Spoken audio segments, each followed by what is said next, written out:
Eso no se ve nada de bien.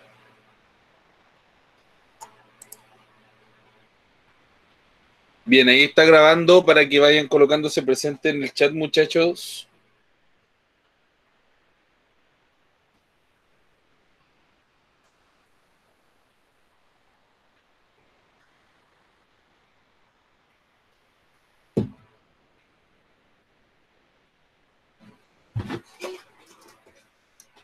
Muy bien.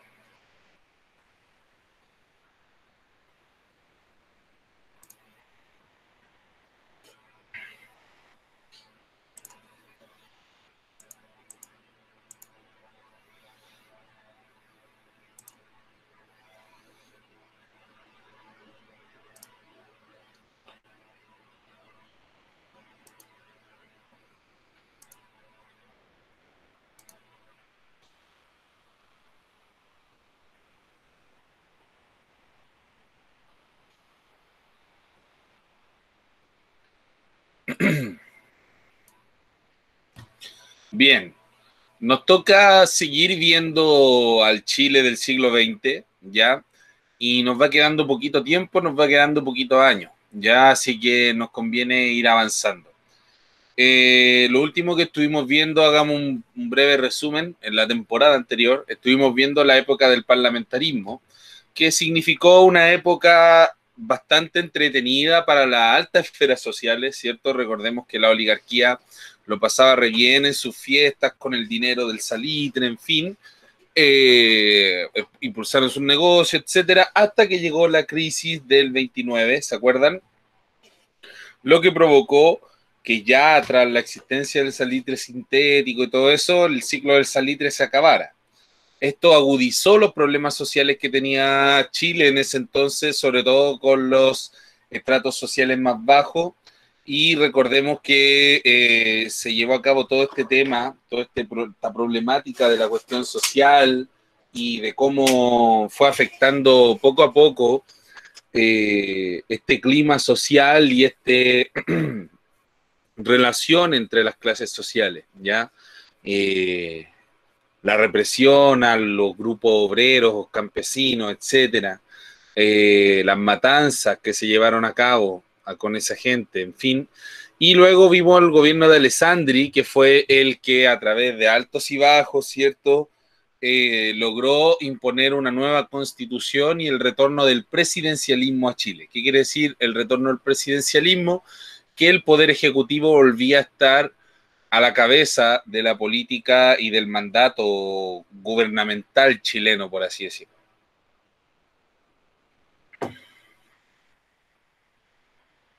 Ok, ok, Bastián, no hay ningún problema. Bien, sigamos.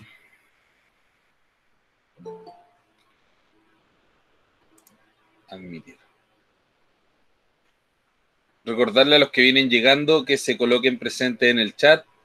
A los que están ahí durmiendo pero escuchando la clase, también por favor no se vayan a quedar profundamente dormidos sin colocarse presentes. Seguimos. Por eso el título de hoy va a ser Gobiernos radicales y el populismo en Chile.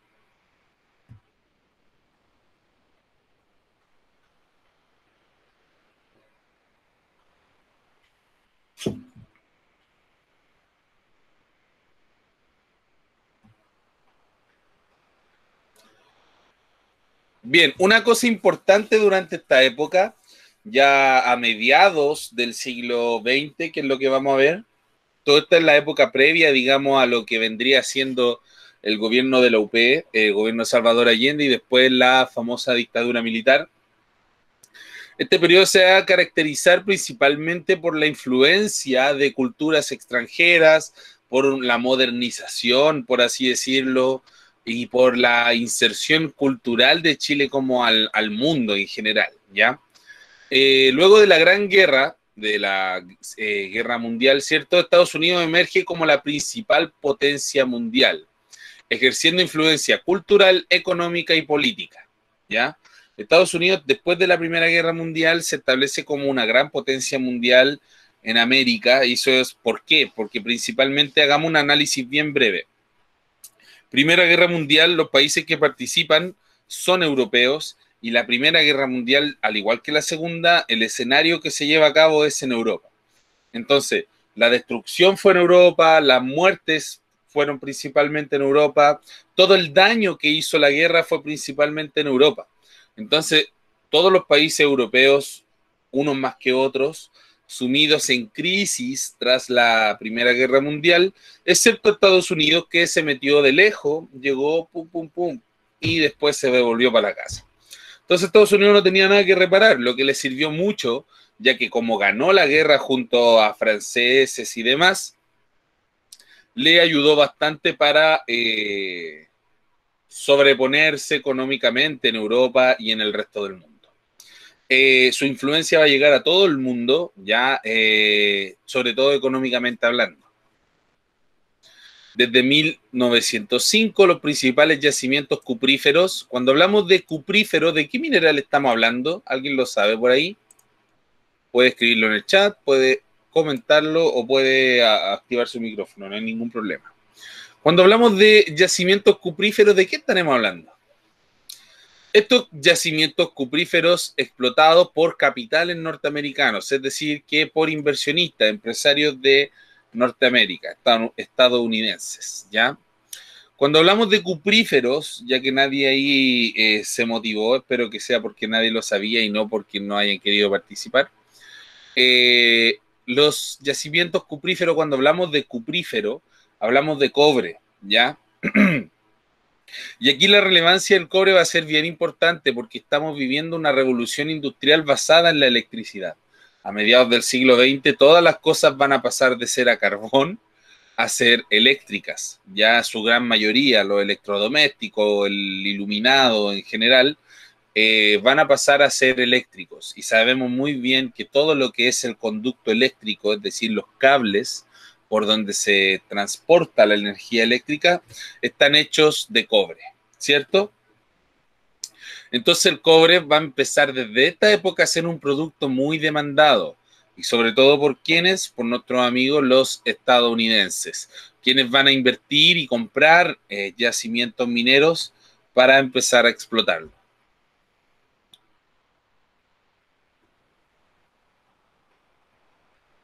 El apoyo financiero de Estados Unidos también se convirtió en el principal prestamista chileno. O sea, ya no vamos a ser tan amigos de Inglaterra, igual sí, ya, pero vamos a tener otro nuevo socio bien interesante que va a ser Estados Unidos. Otra forma de influencia cultural de Estados Unidos es sobre todo la televisión y el cine, ¿ya? La revista, televisión, cine, etcétera, todo eso va a empezar a influenciar culturalmente también a nuestro país, ¿ya? Hasta el día de hoy influencia culturalmente a nuestro país a través del cine, la música, en fin.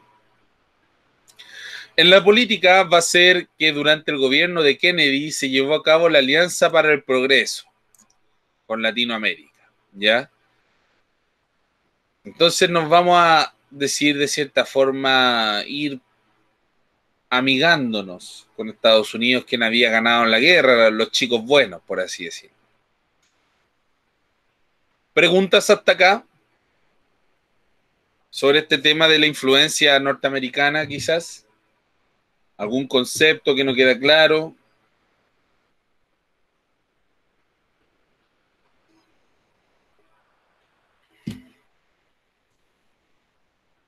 ¿Hable ahora o calle para siempre? No, mentira. Bien, supongo que no. Seguimos. Visión general del periodo. Esta es una visión, digamos, superficial, en resumen de todo lo que vamos a ver, ¿ya? Va a ser un periodo que se va a caracterizar por distintos mandatos, el de Pedro Aguirre Cerda, el de Juan Antonio Ríos, seguido por el de Gabriel González Videla, y el segundo gobierno de Carlos Ibáñez del Campo, ¿ya? Va a ser bien interesante lo que ocurra en la política chilena durante esta época porque va a haber altos y bajos, movimientos sociales, represiones, reformas, intentos de golpe de Estado, prohibición de partidos políticos, en fin, ¿ya? Si nos damos cuenta, durante este periodo se atraviesa la Segunda Guerra Mundial y vamos a ver cómo ese periodo, con todas estas ideologías totalitarias como el fascismo, el comunismo y el nazismo, van a influenciar en Chile, qué resultado o qué influencia o qué determinaciones va a llegar a ser la política chilena respecto a esto, en fin. Características del periodo radical. La versatilidad del radicalismo como fuerza política, intermediario entre partidos de izquierda y de derecha. El Partido Radical surge de una alianza entre grupos sociales y grupos elitistas, es decir, gente de la izquierda y gente de la derecha. Tanto el Partido Conservador como el Liberal por la parte de la derecha y por la izquierda el socialista y el comunista. Habían miembros de distintos partidos, no es que esos partidos se hayan disuelto, ¿ya? No quiere decir que el Partido Socialista y el Comunista se disolvieron para formar el Radical, sino que personas que formaban parte de estos partidos formaron, junto con los del Partido Conservador y el Partido Liberal, el Partido Radical. Entonces el Partido Radical va a ser este partido de centro. Esto es muy moderno para la época. Yo sé que hoy en día esto puede sonar muy típico, en fin, pero estamos hablando de mediados del siglo XX. En un mundo totalmente polarizado, en un mundo donde está Estados Unidos, está naciendo el nazismo por un lado, la revolución rusa nos está mostrando el nacimiento de la Unión Soviética. En España Mussolini se alza con el fascismo y esta idea de establecer el Imperio Romano, algo descabellado, en fin. Que surja un partido de alianza entre visiones distintas es bastante moderno para la época, ¿ya? Y esto le va a hacer bastante bien a Chile, no les voy a mentir. Bien en el sentido social, o sea, se podría haber hecho mucho más, ¿ya? Obvio, siempre se va a poder hacer más, pero, digamos, de cierta forma van a ser reformas más que necesarias para la época, ¿ya? A eso es lo que voy. La instrumentalidad de la alianza electoral, el Frente Popular, fue un pacto para ganar las elecciones sin concordancia de ideas. Al final, el Partido Socialista se aleja de los radicales. Lo que pasa aquí es un divorcio que va a ocurrir a lo largo de unas elecciones. Y aquí nos muestra un poco que el escenario político ya cambió. Se parece más a la política actual, si nos vamos dando cuenta. Ya que antiguamente era este tema como de los partidos y era prácticamente un honor o eran prácticamente paladines de los partidos. Hoy en día vemos que la política moderna se mueve de acuerdo a los objetivos que se plantean. Entonces, por eso hay tantos cambios de repente, alianzas, separaciones, en fin.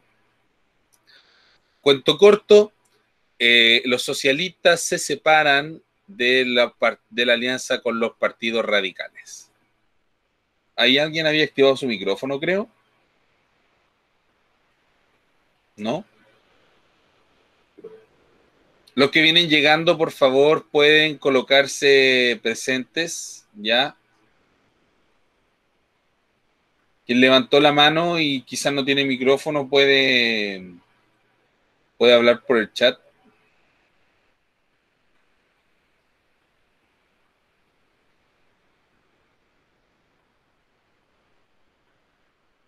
Tampoco participativo hoy día, muchachos, pero bueno, no importa.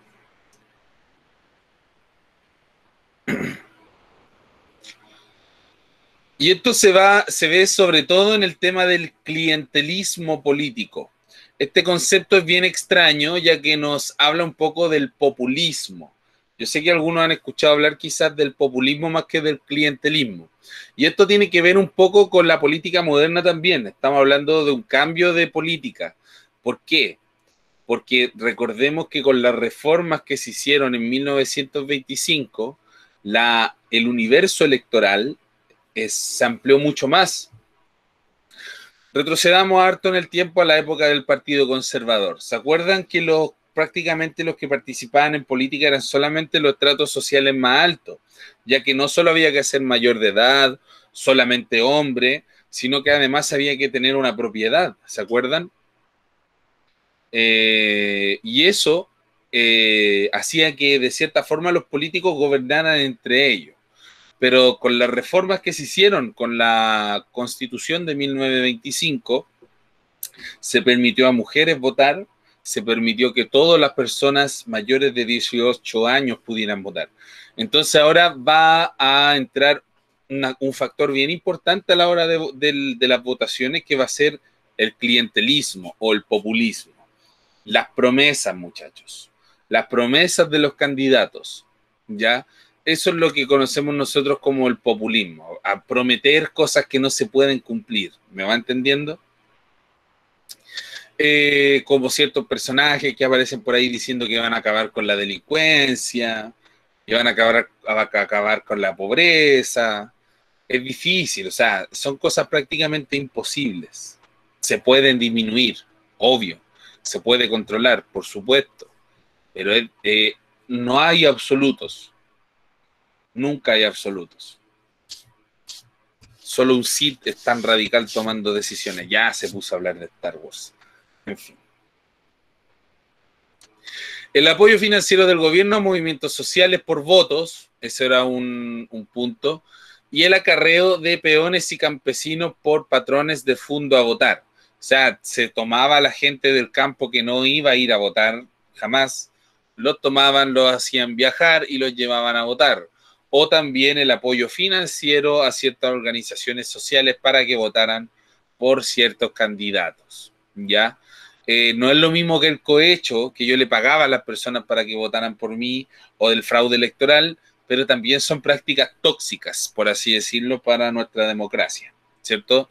Ya que de cierta forma yo voy a ir a buscar a esas personas para que vayan a votar a la ciudad, no para que voten porque quieran, o sea, yo puse el bus, yo la fui a buscar, yo les compré la colación para el viaje, tienen que votar por mí, ¿se entiende?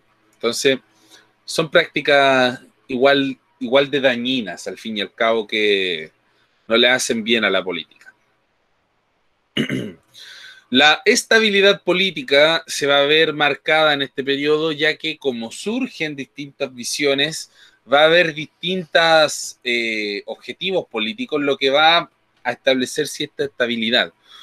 Al contrario de lo que se piensa, quizás muchachos, en algunos de ustedes, una democracia sana, una política sana, es una política que tiene distintas visiones, ¿ya? Cuando hablamos de unipartidismo, es decir, de que hay solamente un partido o solamente una visión, es lo mismo que hablar de un régimen totalitario y por ende hablar de una dictadura, ¿ya? Entonces, cuando en los países hay partidos políticos con distintas visiones que participan abiertamente, eso es sano, es muy bueno eso para la política. Y por lo menos en Chile hasta ahora, eso se ve presente y muy presente, ¿cierto? Tenemos claro y tenemos distintos partidos políticos de distintas visiones.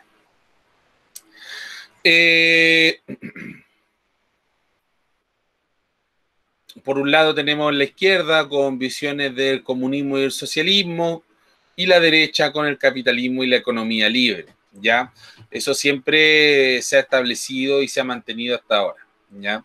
El comunismo y el socialismo que vela por el bienestar social de trabajadores, etcétera, y la derecha que vela por el bienestar económico, macroeconómico, empresarial, en fin, el libre mercado, etcétera.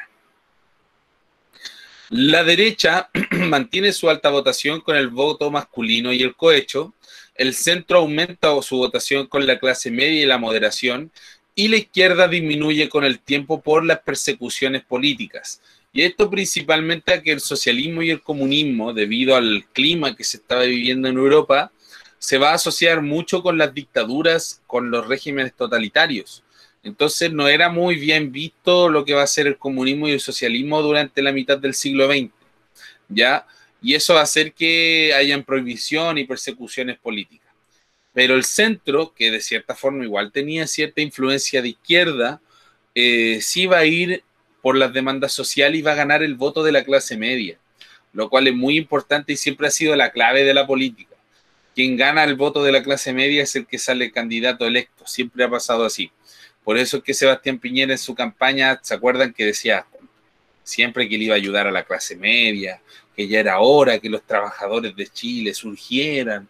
Siempre los políticos, fíjense, y cuando lo volvamos a ver ahora en la nueva campaña, vamos a volver a ver de que todos los políticos quieren ayudar a la clase media, porque ahí está la mayoría de la población, ¿ya? La extrema pobreza son pocos, y la élite, es decir, la élite económica, los que ganan millones y millones de pesos al mes, ellos son pocos también, ¿ya? En la clase media está la mayoría de la población, trabajadores, asalariados, pequeños empresarios, profesionales, etcétera.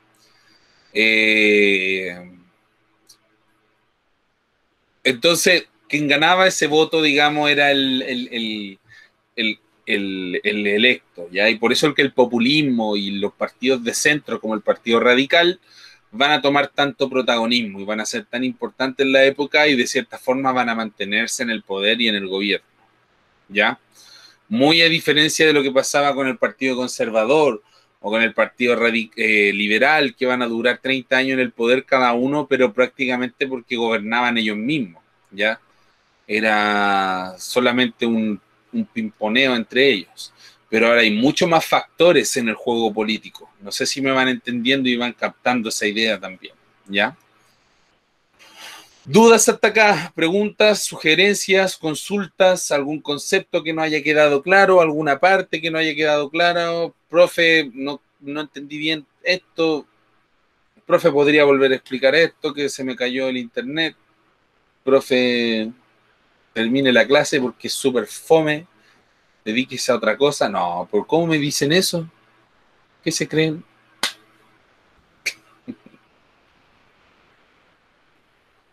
¿No? ¿Seguimos? Sí, profe, no, profe, estoy copiando. Estoy haciéndome desayuno.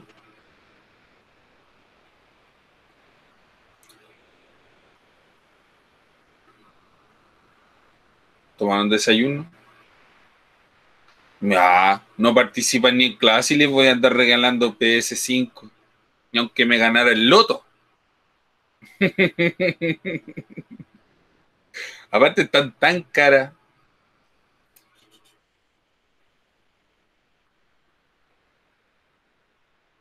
Está más barata la Xbox. Aquí voy a tener participación. ¿Qué prefieren? ¿La Xbox Series o la PS5? Da lo mismo el modelo. ¿Por cuál se van? PS5 salió por ahí al tiro. Participación inmediata. ¿Cómo, cómo? ¿Quién es Patricia Lobos a todo esto para que se coloque en el chat con su nombre? Brian Ramírez. Ya, ok. Ahí está, Patricia Lobos, Brian Ramírez. Perfecto, Brian. Yo ya tengo Xbox, así que una PS5. Ninguna dice máximo. Mira, un hombre que no juega. No, esas cosas de los vicios de las consolas para él, no. Estoy calentando el pan, dice la Javiera. No, esta falta de respeto. Está bien, muchachos. Está bien, si es temprano, yo lo entiendo, están en las casas, no hay drama. Pero pongan atención también en lo que uno va explicando. Bien. Yo creo que voy a ir por la PS5, si me preguntan. ¿Por qué? Porque no quiero perder todos mis juegos que compré en Play 4. Yo la ocupo mucho de manera digital, no tengo juegos físicos. Tuve juegos físicos, pero después quedé cesante, podrán entender, y tuve que vender esa torre de juegos para poder sobrevivir. Así que después de eso empecé a comprar solamente digitales. Así que no, me daría mucha lata perder todo eso. Por eso me voy a ir por la PS5. Aparte que el control nuevo, el DualSense, está muy bueno también. Bien, seguimos. Nos vamos al primer gobierno de los gobiernos radicales. Iba a ser el de Pedro Aguirre Cerda, quien va a gobernar entre 1938 y 1941. Aquí sí que empezamos a tomar apuntes, por favor, muchachos, ¿ya? Gobernar es educar es el lema de este muchacho, de este caballero, mejor dicho, porque de muchacho no tenía nada, era un caballero. Y vamos a ver que él va a hacer una serie de aportes y va a gobernar bastante en el sentido popular, ¿ya? De hecho, esta imagen representa cómo él incluía a toda la gente, trabajadores. Esta es una manifestación donde prácticamente lo están alabando, ¿ya? La gente colgando del balcón de la Moneda, en fin, una exageración, ¿ya? Pero muy bonito para la política en la época. Recordemos que el siglo XX es el periodo de la revolución de las imágenes, la fotografía, la televisión, el cine, todo eso era nuevo. Ahora nosotros tenemos pantallas de bolsillo, una cosa que es inimaginable para la época, ¿ya? Pero en ese tiempo todo era novedoso verlo por imagen. Entonces imágenes como esta impactaban y uno inmediatamente decía, oh, don Pedro Aguirre Cerda es muy querido por la gente.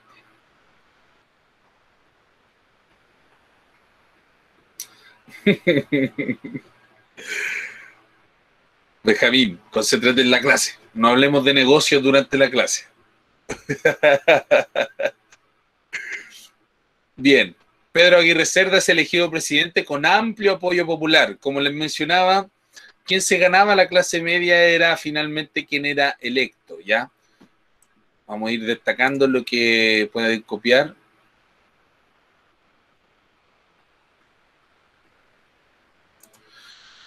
Don Tinto, como se le conocía, era profe de lenguaje, abogado, economista y fiel representante de la clase media. Gobierna con apoyo del Frente Popular, ya lo que quiere decir con los partidos de izquierda, los socialistas, comunistas y demócratas, y con agrupaciones, sobre todo de movimientos de obreros, ya que van a ser de gran influencia.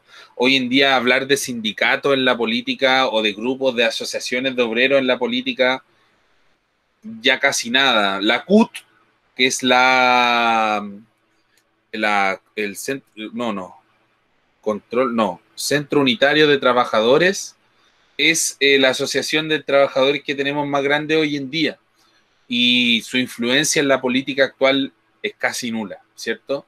Pero en esa época, durante el siglo XX, no era raro encontrar sindicatos que eran incluso internacionales, que se apoyaban entre sí y impulsaban proyectos políticos, demandas políticas, etc.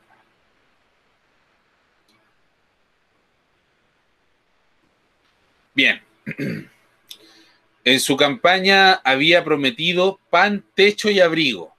Eso sobre todo con las demandas sociales.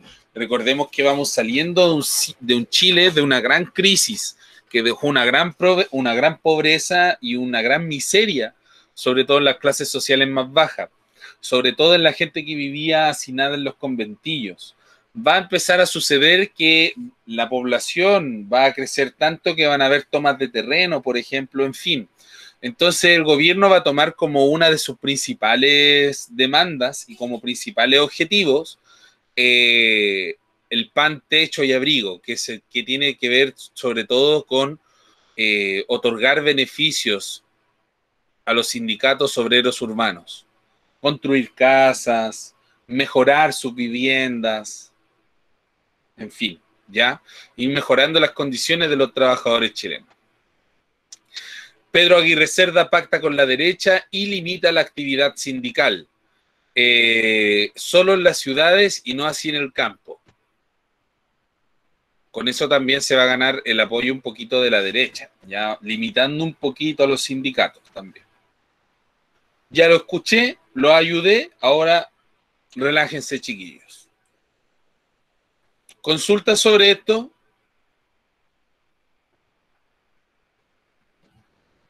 Voy a dejar un minutito ahí para que copien.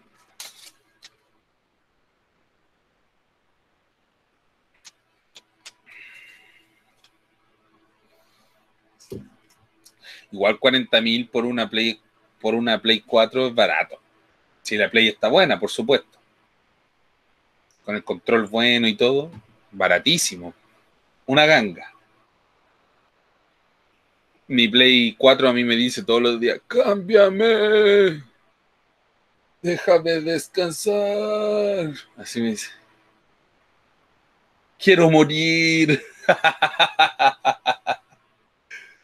Es que yo la tengo desde que salió, entonces podrán entender, le he hecho mantención un montón de veces. Es un veterano de guerra, mi PS4.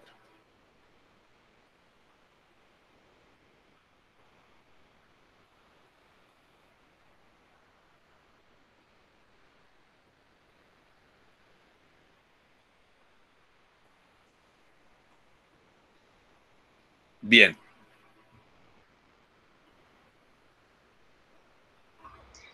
Tío, tío. ¿sí o no? Ok, un minutito más entonces.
Ya. Si nos damos cuenta un poco antes de avanzar, si nos damos cuenta, fíjense en los años que gobierna Pedro Aguirre Cerda. Justo su gobierno se va a ver marcado por el inicio de la Segunda Guerra Mundial. ¿Cómo va a afectar esto a Chile? El contexto de la guerra mundial va a afectar sobre todo en el telón de fondo, donde Hitler ha invadido buena parte de Europa. Pronto los comunistas chilenos y el gobierno estadounidense presionarán para que Chile declare la guerra al eje, que era Roma, Berlín y Tokio. Va a ser bien interesante porque en el fondo van a ver a Hitler como una amenaza mundial, ¿ya? Te digo al tiro lo que significa certeramente Memch. Voy a buscar. Porque podría decir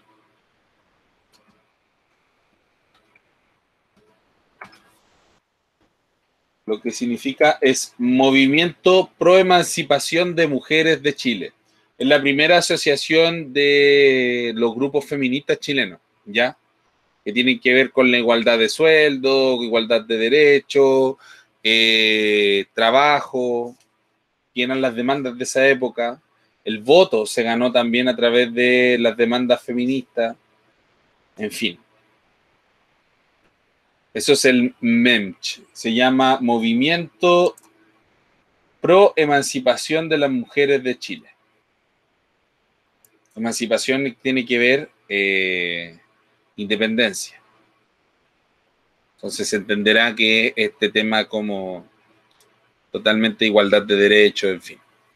Volviendo al tema de la Segunda Guerra Mundial, Hitler se veía como una amenaza mundial, ¿ya?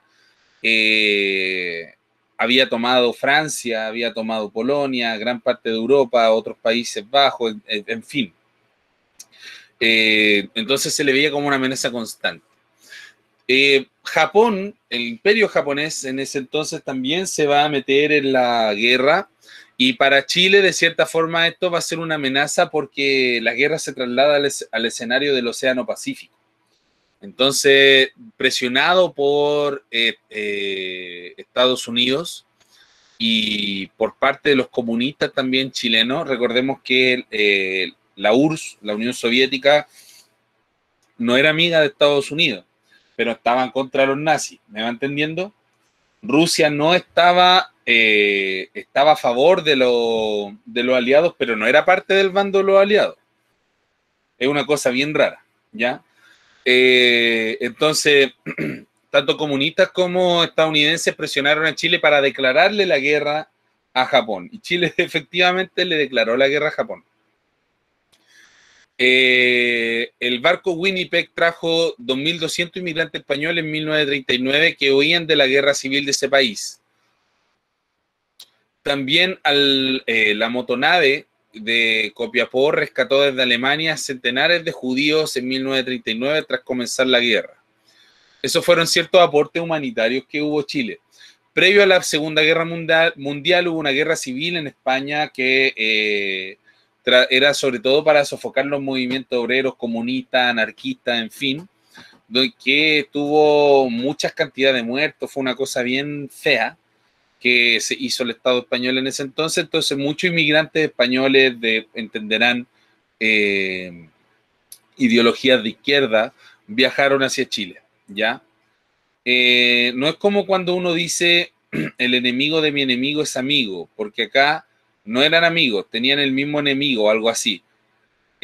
Sí, es el tema, que por ejemplo Estados Unidos y Rusia, a pesar de que eran muy contrarios, ¿cierto? En su forma política, social, en fin, tenían un enemigo en común, que era Hitler. Era como esta amenaza mundial, o sea, lo que Hitler quería era conquistar el mundo. Entonces, si se le daba más espacio a este caballero de seguir conquistando, se iba a volver cada vez más amenazante, ¿ya? Y eso atentaba sobre todo con las libertades de la persona. Recordemos que el tema del nazismo, sobre todo, es la privación de muchas libertades, discriminaciones raciales.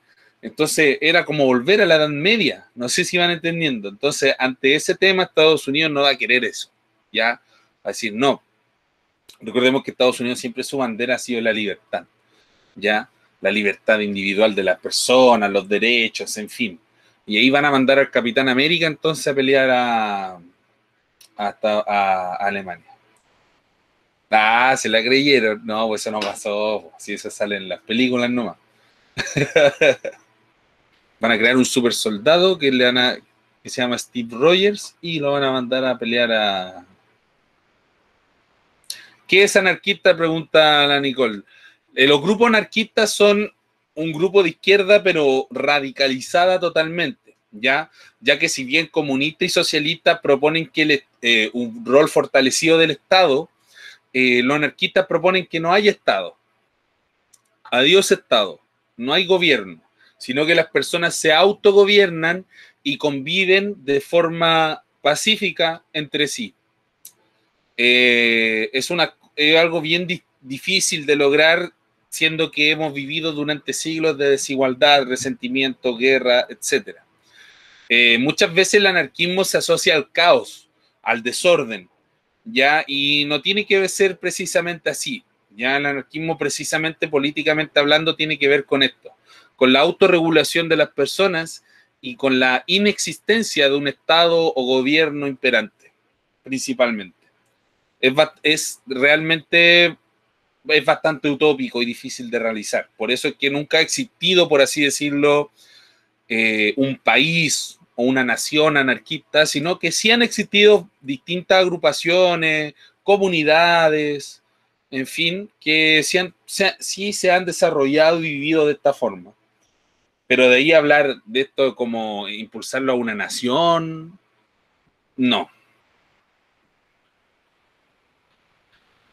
¿Hasta qué punto vamos a llegar en la historia? Hasta este punto. Vamos a llegar hasta el gobierno de la UP y el comienzo del régimen militar. Y hasta ahí llega supuestamente esta unidad. Bien, volviendo al tema de la Segunda Guerra. Va el Capitán América, no. Pelean entonces Chile va a prestar esta ayuda, humanitaria a refugiados españoles y a refugiados judíos que también van a sufrir lo del régimen nazi, el holocausto, ¿cierto? En la Segunda Guerra Mundial. Chile siempre tan buena onda, ¿cierto? Chiquillos, vengan aquí, yo los escondo, vengan para acá. Buena onda, Chile. En el año 1941, el quiebre del Frente Popular es evidente. Muchas diferencias entre comunistas y socialistas y radicales hacen que los primeros renuncien abandonase ese pacto político. Ahí van a haber grupos de izquierda que se van a radicalizar, ¿cierto? Y eso va a hacer que haya un quiebre interno, por así decirlo. Dentro de las obras más destacadas durante este periodo del gobierno de Pedro Aguirre Cerda va a ser la toma de posesión soberana de la Antártica chilena, estableciendo entre el entre el meridiano 53 y el 90, siendo parte de este territorio antártico de la jurisdicción de Chile. Se crean 1000 escuelas y se moderniza la Universidad de Chile. Además de que fomenta la técnica y la educación agrícola. Durante este periodo, por ejemplo, el Estado va a comprar lo que va a ser lo que hoy se conoce como la Quinta Normal, ¿ya? Este parque, que es muy bonito, grande, tiene una laguna, mucho arbolito y la gente va a pasarlo bien, o iba antes de la pandemia, donde se encuentra el Museo de Historia Nacional, ¿ya? Este Parque Quinta Normal, antiguamente era parte del Palacio Cauciño. ¿Cómo les queda el ojo?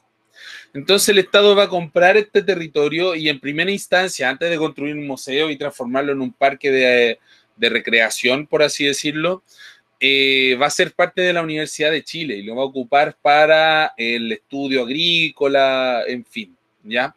Esa va a ser la finalidad. Después con el tiempo pasó a ser una cosa recreativa y hoy en día uno puede ir a pasar la tardecita con los amigos, la polola, etcétera, visitar los museos, en fin, atrapar Pokémon en los que juegan Pokémon Go, en fin.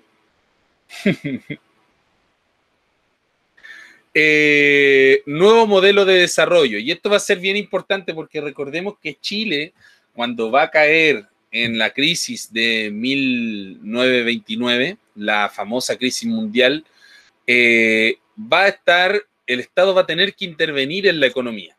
De hecho, esta crisis se debió principalmente a que el Estado no regulaba los préstamos financieros que hacía la gente.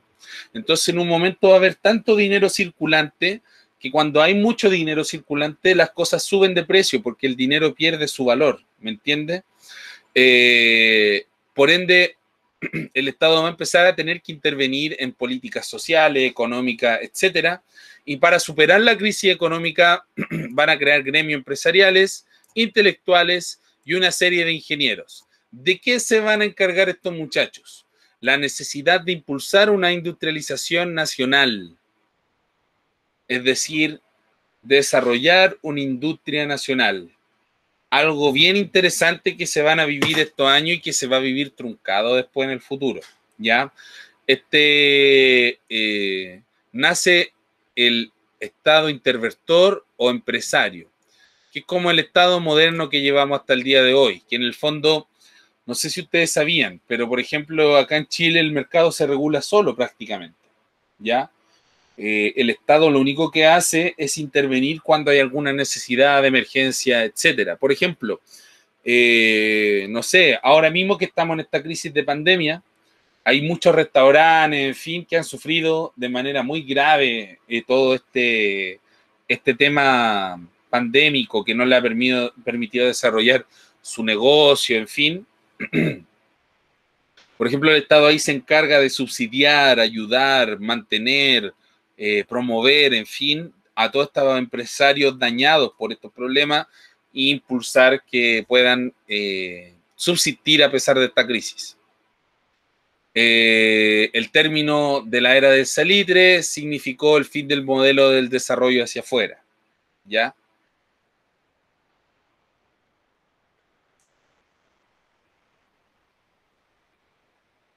¿A qué se refiere con que eso es mentira, Nicole? ¿Qué es lo que es mentira? Por ejemplo, respecto a lo que dice antes, ¿por qué Chile siempre ayuda a los demás países y acá la gente vive mal y no las ayuda? Bueno, eso es bien interesante porque recordemos que a Chile, volvamos un poquito atrás, cuando se forma Chile, a Chile siempre le ha importado mucho el qué dirán mundialmente hablando. Recordemos que somos un país clientelista, somos un país que vendemos cosas hacia el extranjero. Entonces siempre nos ha importado o le ha interesado a Chile mantener una buena relación, por así decirlo, con sus vecinos y con el mundo entero, sobre todo con los países más importantes. En mi casa son trabajadores independientes y el Estado no los perdonó ni el IVA en unos meses, ganaban muy poca plata. Mis papás están preocupados. Ah, a eso se refiere, al Estado interventor. Bueno, lamentablemente, Nicole, y a ese punto iba, es que esto queda muy a lo que venga a ser el gobierno de turno, ¿ya? Y actualmente, con toda esta crisis de la pandemia, el Estado no ha, y una de las críticas más grandes ha sido que el Estado no ha ayudado a la gente. O sea, lo que más se ha presentado ha sido un préstamo de 500.000 pesos y el retiro del 10% ha sido un proyecto impulsado por el Congreso, ni siquiera por el gobierno. Y el tema ahí principal es que de cierta forma no ha habido una solución concreta de parte del gobierno, de parte del Estado a las personas mayormente afectadas. De hecho, si hablamos del retiro del 10% como una solución, no podemos verlo tan así, ya que en el fondo lo que hacemos al retirar el 10% de nuestro ahorro provisorio es sacar nuestra misma plata. En ningún momento el Estado ha hecho algo durante esta pandemia para ayudar a los más desvalidos. ¿Ya? Yo lo hablaba desde el sentido teórico, lo que debería hacer el Estado, pero ni siquiera eso ha hecho. No sé si me entienden. Entonces ese es un tema y es por lo cual hoy en día el Estado tiene una de sus crisis y sobre todo unas críticas más grandes a este gobierno. ¿Ya? Ese es el tema. No hay problema, Benjamin. No hay problema.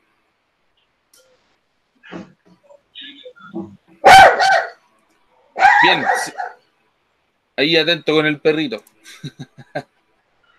Julián, ¿vas a hablar algo? Creo que no. Bien. Bien, con esto vamos terminando y tiene que ver principalmente con que con el término de la era del salitre se acaba este desarrollo hacia afuera y por primera vez en Chile se va a iniciar un desarrollo hacia adentro, ya, es decir, un desarrollo de la industria chilena.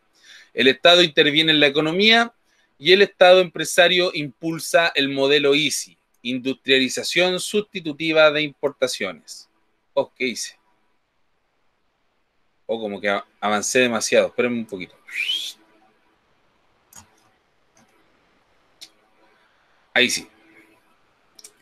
Este modelo Easy lo vamos a ver en la próxima clase con más detalle.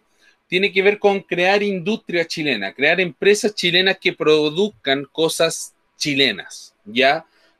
Productos chilenos en general.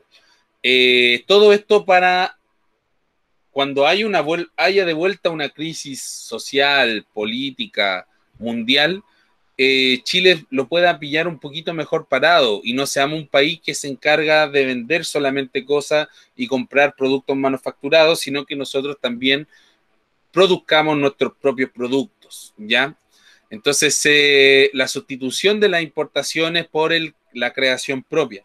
En Chile durante este periodo se van a llegar incluso a crear o a armar de cierta forma televisores, por ejemplo, ¿ya? La ropa, el calzado, los zapatos, en fin, van a haber empresas que van a crear distintas cosas, que después, cuando empiece el gobierno militar, todo este modelo Easy se desaparece, ¿ya? Bien, no quiero quitarles más tiempo, no quiero alargarme más para que lo vayamos viendo mejor la próxima clase. Que tengan una buena tarde y un buen día, muchachos. Nos vemos la próxima semana. Si no hay mayores dudas, dejamos la clase hasta acá. Chao, chao, que estén muy bien. Recuerden colocarse presentes los que no se han colocado presentes.